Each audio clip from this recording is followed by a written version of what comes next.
Hello, students. So, today we shall discuss a brief account of biopesticides, namely the Trichoderma and Bacillus thuringiensis. This is Rekha from Government Science College, Bangalore. So, Trichoderma is a free living fungi that are common in soil and root ecosystems. It produces a variety of compounds that induce localized and systemic resistance responses in plants. It is a biocontrol agent for the control of plant diseases to enhance the root growth and development, crop productivity, resistance to abiotic stresses, and uptake and use of nutrients. A number of successful products based on the different species of Trichoderma have been commercialized in India. Trichoderma isolates are formulated and are used for seed treatment, seed biopriming, seedling dip, soil application, and foliar spray. So, in this figure, you can see the culture, Trichoderma culture in a petri plate.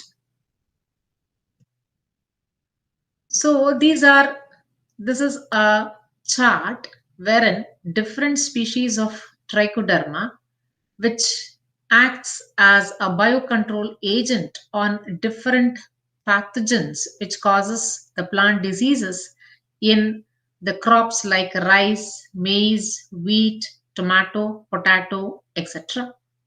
So rice is infected by a set of pathogens like Curvularia lunata, Rhizoctonia solani, Fusarium species, Helminthosporium oryzae, Alternaria alternata, etc. So these pathogens, it can be controlled by the Trichoderma species, namely Trichoderma viride, Trichoderma coninigae, Harzinianum, etc. Similarly, maize is infected a set of species being controlled by Trichoderma harzianum, wheat by Trichoderma viride, Harzianum, Hamatum, Lignorum, and Coninigae. So next, yes, it can be applied. Trichoderma as a biocontrol agent can be applied directly or it can be applied indirectly. So this Trichoderma species, they are recognized for their direct biocontrol action against a wide range of pathogens, which are both soil-borne as well as on the aerial parts of the crop plants. So these includes the fungal pathogens such as Rhizoctonia, Fusarium, Verticillium, Pythium, and Phytophthora. So the direct actions include mycoparasitism, antibiosis, and competitive exclusion. In mycoparasitism, the fungus colonizes and feeds on the mycelium of the host fungus by releasing certain enzymes. Antibiosis, where its secondary metabolites directly act against the target pathogen. The competitive exclusion is the one where the physical presence of the trichoderma actively prevents the access to a host plant species. The indirect approach includes the trichoderma within the rhizosphere. Rhizosphere is the region where around the roots or within the roots or even as an endophyte. Endophyte means it is present inside the plant within the aerial tissues of the plant can have a profound effect on the host plant. So, how it indirectly controls the pests is by increasing the solubilization and uptake of nutrients, it improves the general health and fitness of the crop. It activates the host plant's defense system, priming it for a more effective response to the presence of pathogen. It is similar to the human vaccination and subsequent immune response, which may be local. Local in the sense it is restricted to a particular region or systemic induced resistance. Systemic means it is throughout the host plant. It provides tolerance to abiotic stress such as drought, which in turn provides resilience to a pathogen attack. So trichoderma can be used for covered crops, greenhouse or polytunnels, field crops, and Transgenic plants. The genes of the trichoderma, it is cloned in tobacco, potato, and other crops, resulting in an increase in the resistance against pathogenic fungal growth. So these plants are called as the transgenic or transformed plants having the genes of trichoderma so that it can resist against pathogenic fungal growth. So specific transgenics, they are highly tolerant to airborne pathogens like Alternaria alternata, Alternaria solani, Botrytis cinerea, and some soil-borne pathogens like Rhizoctinia species. So coming to the microbial pesticides. The microbial pesticides are composed of microscopic living organisms such as viruses, bacteria, fungi, protozoa, or nematodes, or toxin produced by these organisms, which is applied as conventional insecticidal sprays, dusts, or granules. Their greatest strength is their specificity, as most are essentially non-toxic and non-pathogenic to animals and human beings. The microbial pesticides includes the insecticides, fungicides, herbicides, and growth regulators of microbial origin. Example is Bacillus thuringiensis, Streptomyces ivermectin, NPV, nucleopolyhedrosis viruses, Bavaria bassiana, etc. So now we have taken Bacillus thuringiensis as a biopesticide. So it is a rod-shaped, which is commonly known as BT.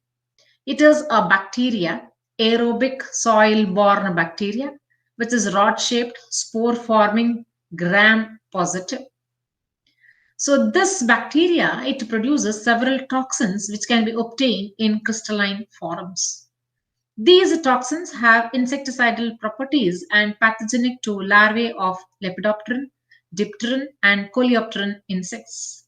It consists of several different strains, each of which produces a different toxin that can kill certain specific insects.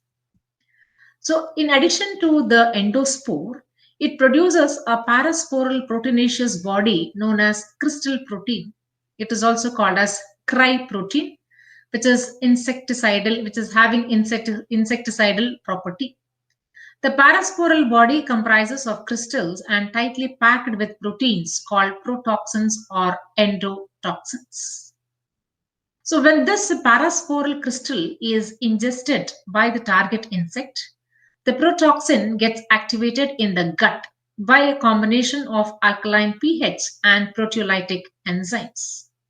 So this results in the active conversion of protoxin to active toxin. So this is the diagrammatic representation or the mode of action of this Bt toxin. See, when the insect larvae, when eats the Bt spores and the crystalline proteins in the midgut of the insect, the proteolytic digestion of the proteins, which is released by the crytoxins, it binds to the epithelial receptors. When it binds, it causes lysis, destroying the barrier to the body cavity. See, what happens is the active form of toxin protein, it gets embedded into the gut epithelial cells of the insect. This results in the formation of ion channels through which there occurs an excessive loss of cellular ATP.